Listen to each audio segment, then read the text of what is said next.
Hello, and welcome to the Scott Mize Show, a podcast focused on health, diet, bodybuilding, and philosophy. I interview experts, doctors, coaches, and N=1 case studies to answer your questions about improving health, achieving your best physique, and making sustainable progress. We'll cover topics from carnivore and ketogenic diets to bodybuilding to life philosophy and everything in between. Enjoy the show. This episode is brought to you by Optimal Carnivore. Do you struggle to eat organ meat? Optimal Carnivore was created by carnivores for carnivores.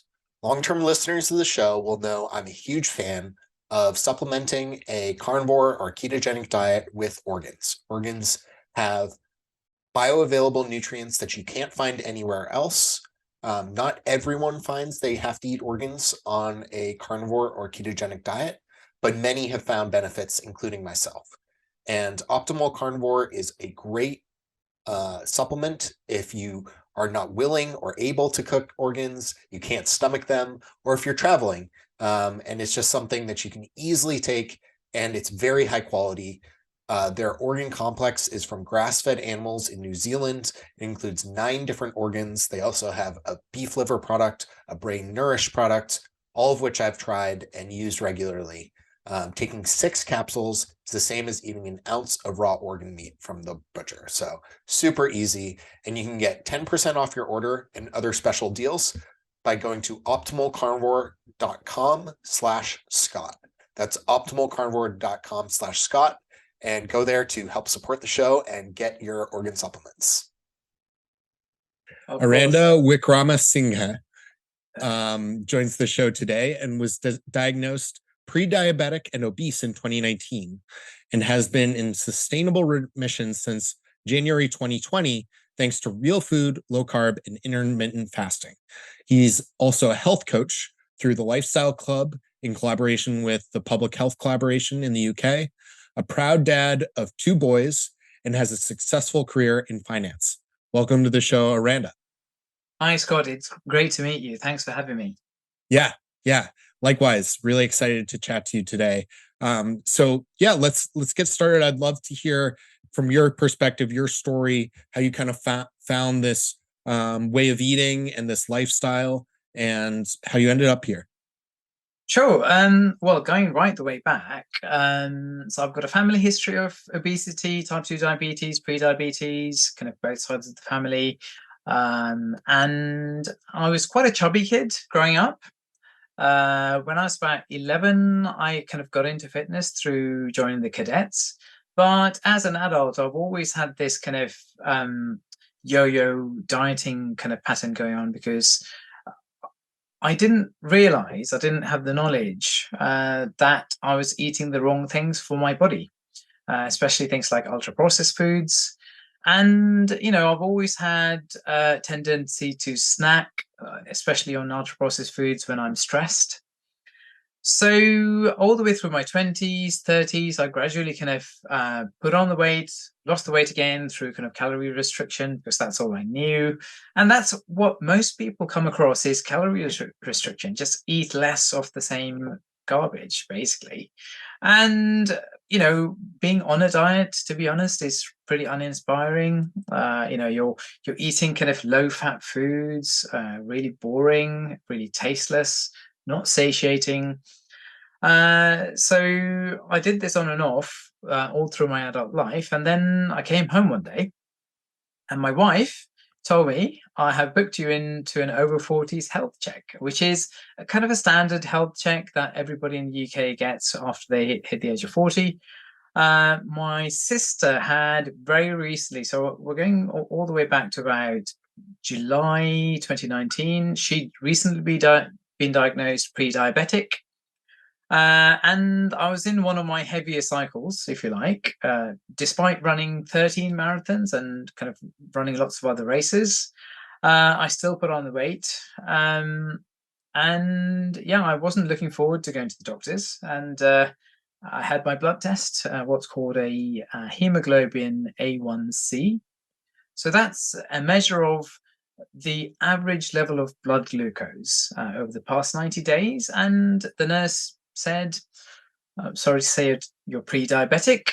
and you're obese, here's a sheet of A4 paper with a really kind of sparse guidance of what you should and shouldn't eat, and go and lose some weight and keep it off, as if it's that easy. Because I kind of knew that already. I've been trying to do that for all my adult life without much success. So I was pretty devastated, really, because of my family history. I knew what I had in store.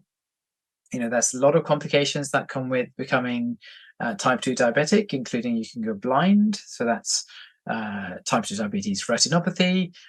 You can have microvascular damage leading to kind of nerve damage and persistent pain. That's called neuropathy. You can get kidney damage. So that's nephropathy. And you can have cardiovascular disease in terms of my father, for example.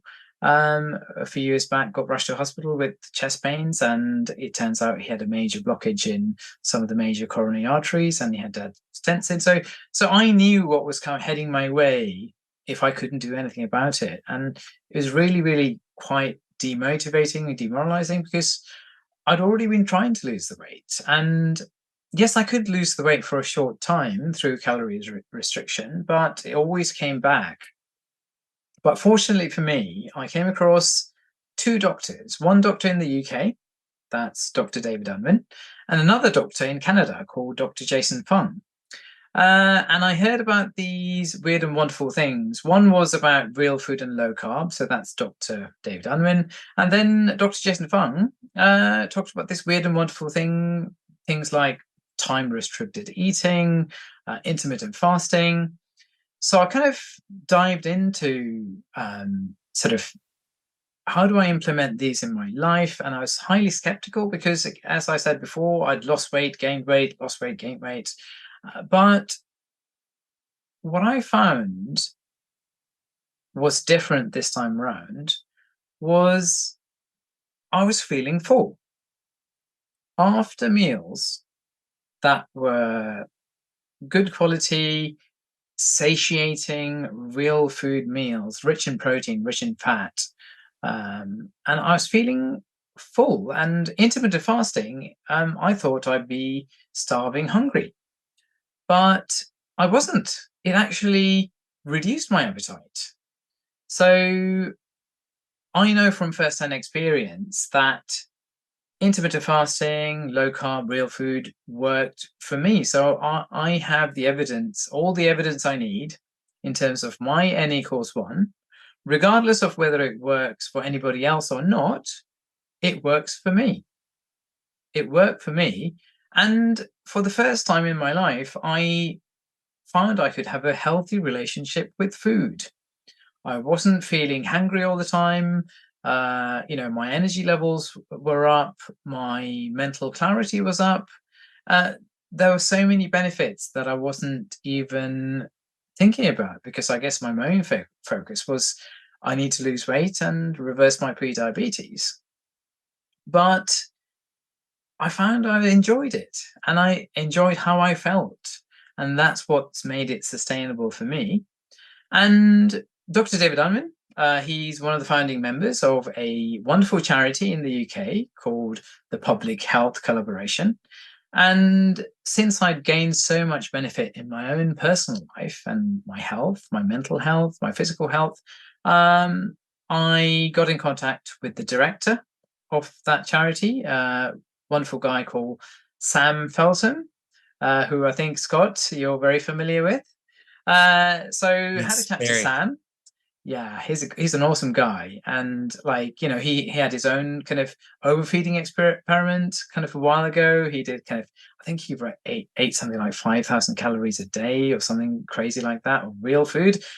Eating 5,000 calories a day of real food, his waist circumference actually went down. Go figure.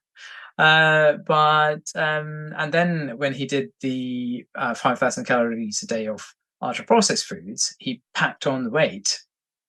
So I spoke to Sam. I said, how can I help? And I volunteered.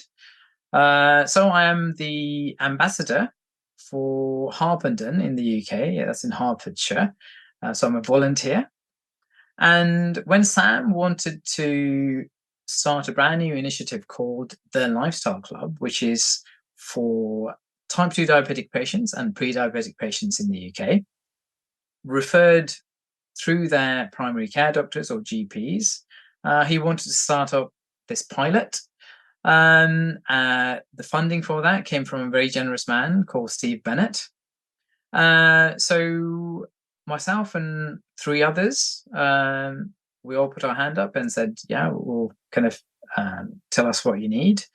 And I trained as a health coach. So I was trained by Trudy Deakin, who runs a charity called Expert Health.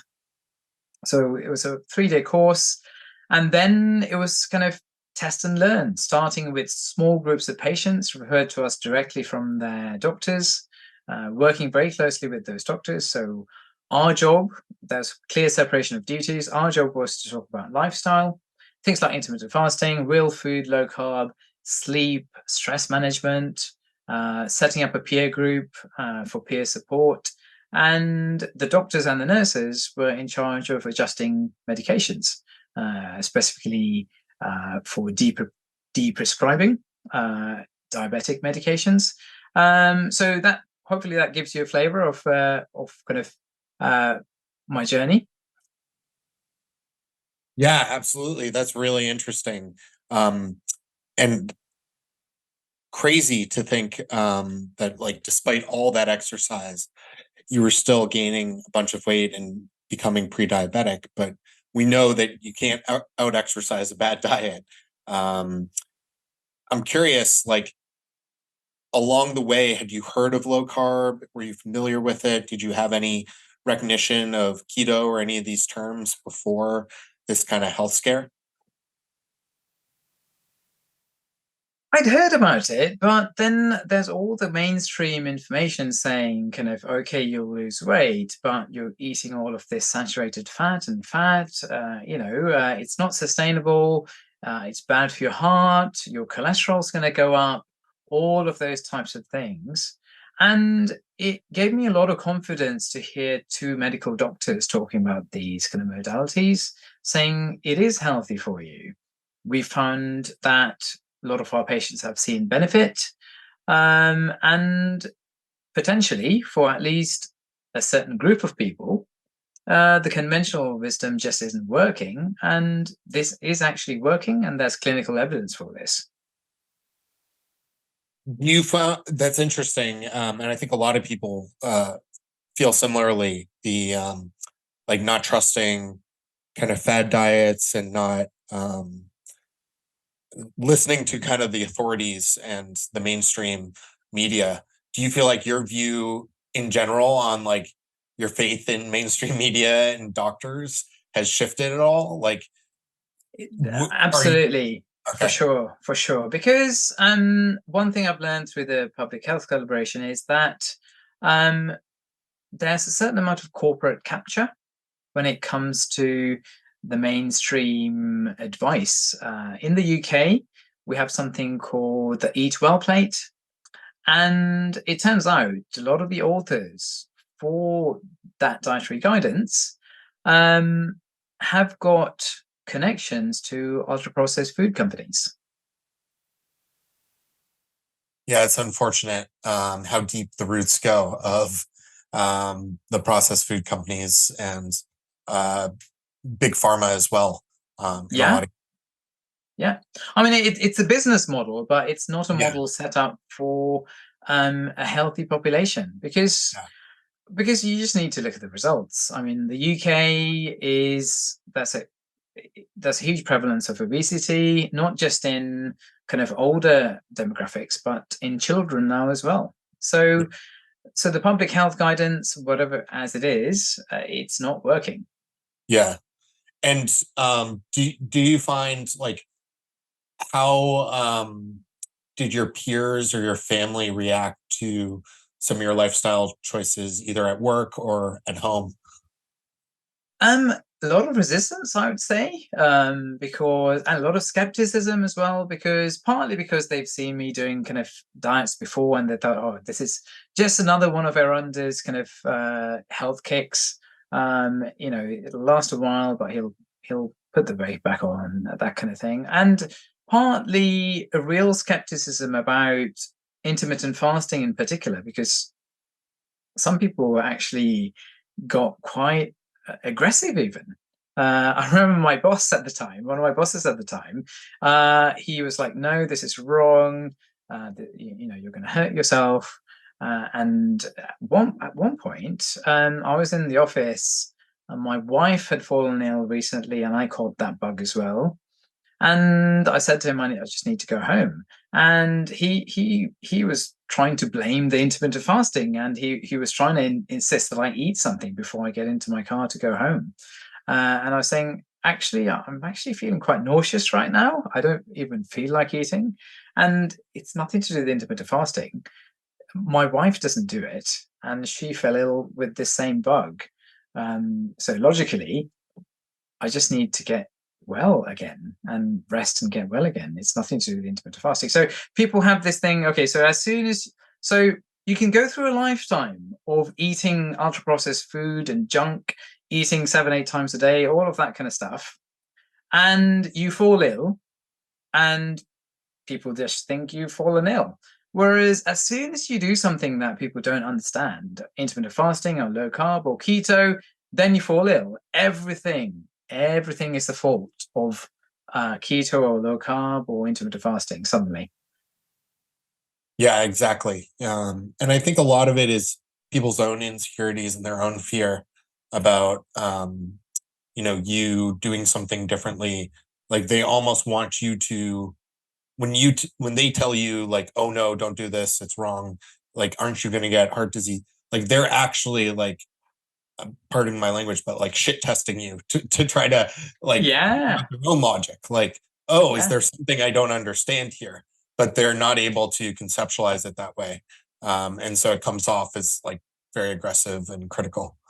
absolutely. Yeah, 100%. Yeah. So, but I think people had thing is, once they saw that I was losing weight, once they saw that I'd lost the weight, and once they saw that I was maintaining, and once they saw that I was actually happy, I was healthy, more active, sort of the, it's kind of, I think January 2020 is when I got my blood retested, and kind of pre-diabetes remission, obesity remission.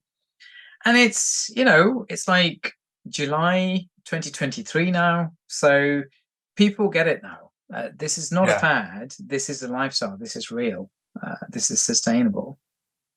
And what, like, I'm sure getting the blood test results back and having it in remission was huge for you. How did you feel emotionally when you?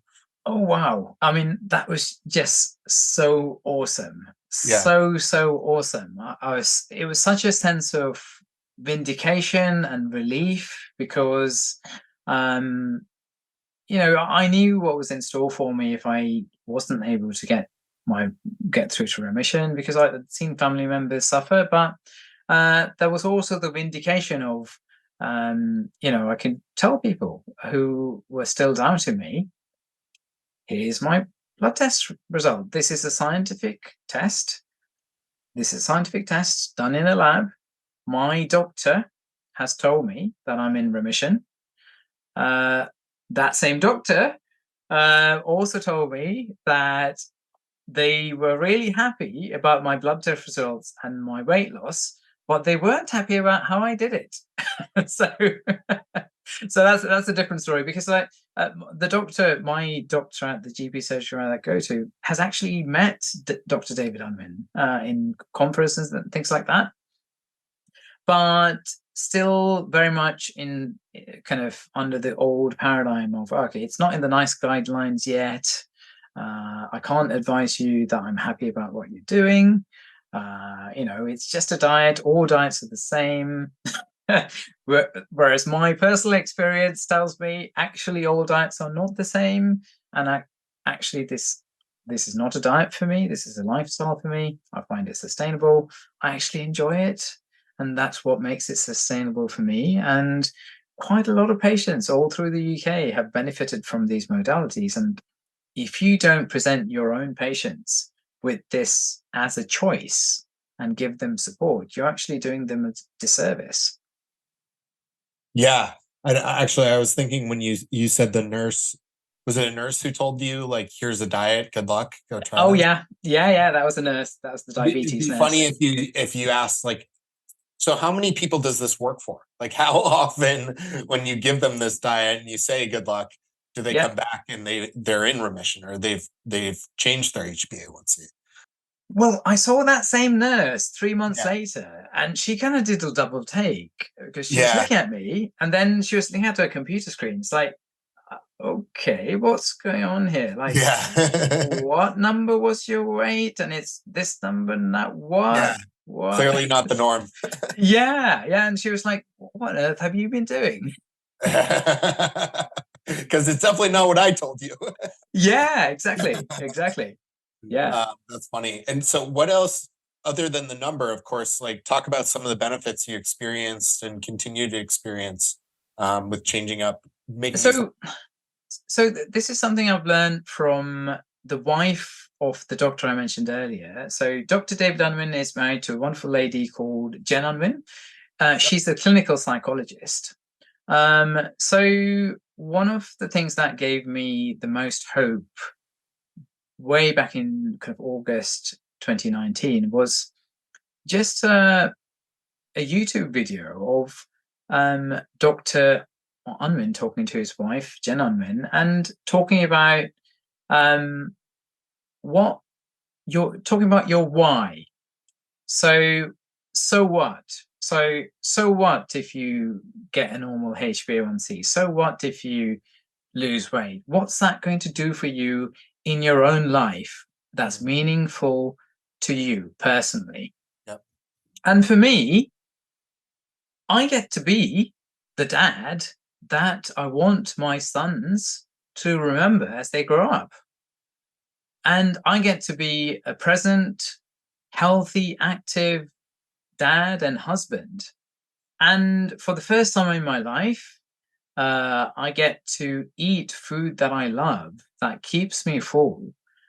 And I get to have the same pair of trousers because like it's really basic. When I met my wife, she couldn't figure out what was going on. Okay, so you've got 30-inch waist trousers, but you've also got 36-inch waist trousers and everything in between. So 30-inch, 32-inch, 34-inch, 36-inch.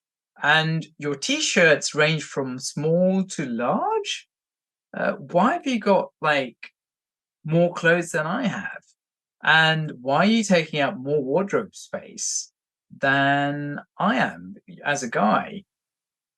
And it's literally the first time in my life where I've just got rid of all those other sizes and I'm just the one size. And I bought pairs of trousers in January 2020 that I'm still wearing today. And I've not had to replace those with bigger sizes. And the thing is, the why for me is, I feel good. I feel present with my family. And as I said earlier, like as a dad, how am I going to tell my son? How am I going to tell my son? I've got two sons now. One of them's going to school this year. He's coming up to 5, and the other one's 5 months old. How am I going to tell my sons that they need to eat healthy and be active, and without doing that myself, without showing them that myself? Because with kids, I mean, do as I do works much, much better than do as I say with children, because they pay far more attention to what you're actually doing. And being that positive role model means the absolute world to me. Yeah, that's amazing. And can you talk about the coaching aspects? Like, What are what have you gotten from that, and what have you learned? And what are some of the biggest challenges a lot of the patients you work with face? So I'll start off with the best thing about the TLC. The best thing about the TLC is we are working in partnership with doctors and nurses. So we're talking the same language and we're on the same side. And it's so much easier to help patients if the doctor and the nurse are on side and don't contradict the health messaging that you're giving. And so, effectively, from my perspective, and from the perspective of the other health coaches, we are being referred um, patients by doctors, and patients put a lot of faith in their doctors and nurses still. So that's an enormous hurdle overcome right at the start. So we're getting patients who are motivated, and it's so amazing to work with people who actually want your help and guidance. And as a health coach, what I do is I always start with the why. So, what's your story? How did you get here? And in terms that are meaningful for you personally, if you are able to reduce your medications for type 2 diabetes and maybe even get into drug-free remission, if you're able to lose weight and keep it off, what difference would that make for you in your life? So say if you have grandchildren, is that going to mean that you're going to be more present as a grandparent in terms of it'll give you better mobility and energy so that you can play with your grandchildren? Or if you're a parent, is that going to give you the energy that you need to really enjoy those family holidays and not have to go to sleep in the middle of the afternoon because you're tired? And what does it mean for you? So, as a health coach, it's fantastic to be working in partnership with doctors and nurses, first of all, having that unified message. And then I've learned so much myself by working with patients, because what I can see is, to be honest, like I had my own N equals one, and I didn't have any direct evidence in my own life and experience that this could work for other people. But as a health coach, working directly with patients from all walks of life, all different ages and ethnicities, I can see repeatable results, consistent, repeatable results. And what's beautiful about this is they're all doing their own individual version. All I'm giving them is the toolkit. How they use the toolkit is completely up to them. It's completely up to them. And what we emphasize as health coaches is, look, this is your life. If you could experience these benefits, so you're going to wake up, you're going to feel more energetic, you're going to feel better than you have before. You've got energy for your holidays, you've got energy for your family, you've got better mental clarity. You can work, you can concentrate at your work better. You can successfully lose weight and keep it off. You're going to enjoy your meals. You're going to feel full after your meals for a long time. You're not going to feel hungry. What is that? What is all of that going to do for you in your life? And I've seen it work so many times with different people, and it's so rewarding. That's incredible. And it's so cool to hear you talk about like the diversity of patients you've worked with. And interesting to hear. So a lot of people would say like every individual is different. It requires a lot of like customization and specialization. But what I'm hearing from you is like a slightly different approach, is like you give them maybe more broad guidelines and you let them shape it to what works for their situation. So can you give some examples of that? Because that's really interesting. Yeah. So One of the things that we get asked all the time, it's an 8-week structured course, is like, some people, they say, oh, just tell us what to do. Give us the diet plan. And I guess the pushback we have is, okay, so have you ever been on a diet before? Yes. Right. So did it work? Yes, I lost the weight. Did the weight come back? Yes. Why did it come back? Oh, I went off the diet. Why did you go off the diet? Oh, I didn't enjoy it. So what I tell people is, you are unique in terms of what you enjoy, in terms of your own taste buds, your own heritage, your own values. You could be a vegetarian because of your faith or beliefs, or you might be happy eating meat, not eating meat. You might eat eggs, not like eggs. So whatever diet plan we come up with, there's no way we could possibly come up with a plan that's going to work for everybody, because we're all so different. For example, if you're from a Hindu background, I am not going to tell you about the health benefits of eating beef, because that would be completely inappropriate. So, because of your faith and heritage. And again, if you're from a Jewish background or a Islamic background, I'm not going to kind of talk to you about the benefits of eating outdoor bred pork, for example. Again, completely inappropriate.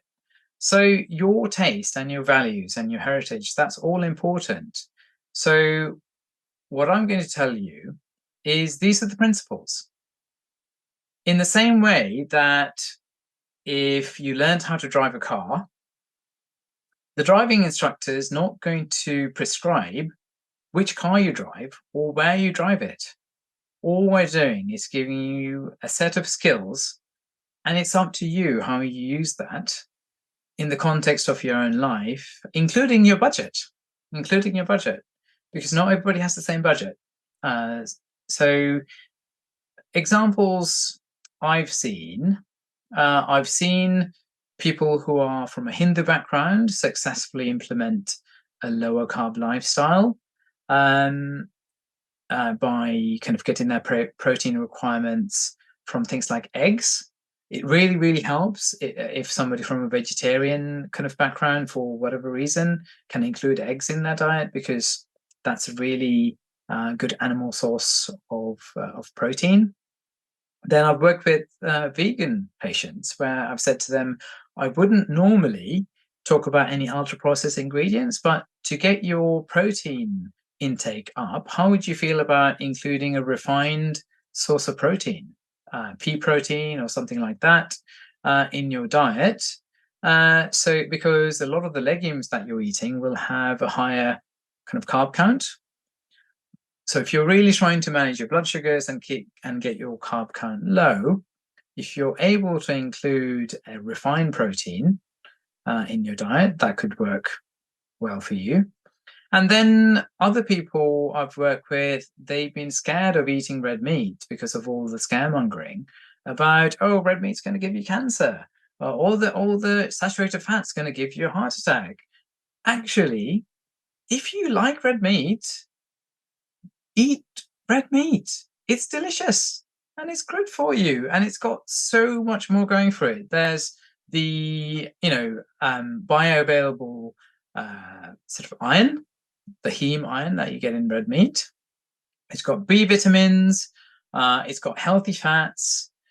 So don't be scared. If you like eating beef, if you like eating lamb, for goodness sake, add it back in. Don't worry about it. And then there's other patients who've had irritable kind of bowel syndrome, IBS type symptoms, and they find that fiber really irritates their bowels. And they've been trying to eat fiber because they think they need to eat fiber. And again, for those patients, we say, yes, we would normally recommend that you eat kind of non-starchy green vegetables, lower glycemic index fruit like berries. But if you find that your gut really suffers when you include fiber, how about going a bit more animal based for a while until your gut has some time to recover? And, don't be afraid to experiment with things like a more carnivore approach, because that a lot of people have found some benefit in terms of recovery. Some people even find it sustainable as a lifestyle. So, what really matters is your own experience, because there's no study of any sort, whether it's epidemiological or even RCT, that's going to tell you what's going to work for you. All studies will do is give you an idea of what other people have tried and the probabilities associated with different approaches. So yeah, that's been a huge amount of variety, but I think most people really use their network, because it's a group of about 12 people that stay together for 8 weeks, and there's a support group that runs afterwards, which is monthly support, and they bounce ideas off each other in between the weekly sessions, because we set up a WhatsApp group, and that peer support is really, really powerful. Yeah, community is absolutely critical.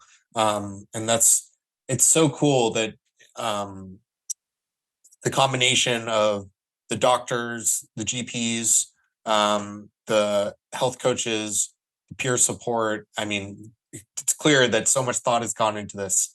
And yeah, I've had Dr. Jen Unwin on, and Sam Feltham was huge inspiration for me. I should have him on. I think now is the time after a few years. But he's what really first turned me on to podcasts with his Smash the Fat show, and turned me on to kind of this lifestyle and this way of eating before keto was even mainstream. He was doing what I would say was quasi ketogenic diet, really focus on healthy proteins and fats, and limiting any starchy carbohydrate, or eliminating starchy carbohydrates, and getting small servings of fruit. And basically what he was talking about was a keto diet before keto. And I think he was way ahead of his time with that, and also with the fasting. And then extremely noble of him to go into this career of nonprofit work, and basically give up a lot of his salary and his potential earnings for this mission that he's clearly so dedicated to. Yeah. I mean, he really is quite an inspirational leader, because he really does walk the walk, and as you said, he's given up a lot of earning potential to do what he's doing now, and he's brought so many people together. Yeah, absolutely. Well, this has been an absolute pleasure. Thank you for coming on, Eranda. Great to meet you. Great to hear your story and hear you share some wisdom and some insight from your experience helping others. Where can folks find out more about you and follow along with your journey? So thanks so much, and a big shout out to Casey Ruff, awesome guy, and I've been on his podcast. Give a shout out to Boundless Body Radio, his podcast. So people can find me on Twitter and Instagram. That's Eranda W1. So that's ERANDAW1. I'm also on Facebook. And if I may, a quick shout out to the Public Health Collaboration and the Lifestyle Club, because at the moment, the Lifestyle Club is partnering with the University of Surrey to do a study. So there's a GoFundMe, sort of crowdfunding for the study. So we're kind of approaching halfway with that. So that's www.gofundme.com/F/TLC study. So the aim is to awesome. So that the aim is to kind of have 100 patients monitored over 2 years to really demonstrate to doctors in the UK certainly, and all over the world, that real food, low carb, can be a realistic option for just normal people in community. So Awesome. Yeah, I'll certainly have a link to all of that in the show notes. And amazing work if folks are looking for a cause to give to. I couldn't think of a better one. So please, if you're interested, check that out. But thank you again for your time, and hope you have a fantastic rest of your day. Brilliant. You too, Scott. Take care. Thank you for listening to the show. You can find The Scott Mize Show on Instagram, YouTube, Facebook, and Twitter. Please leave a comment, like, review, or share the podcast with your friends or followers. It helps more people find the show.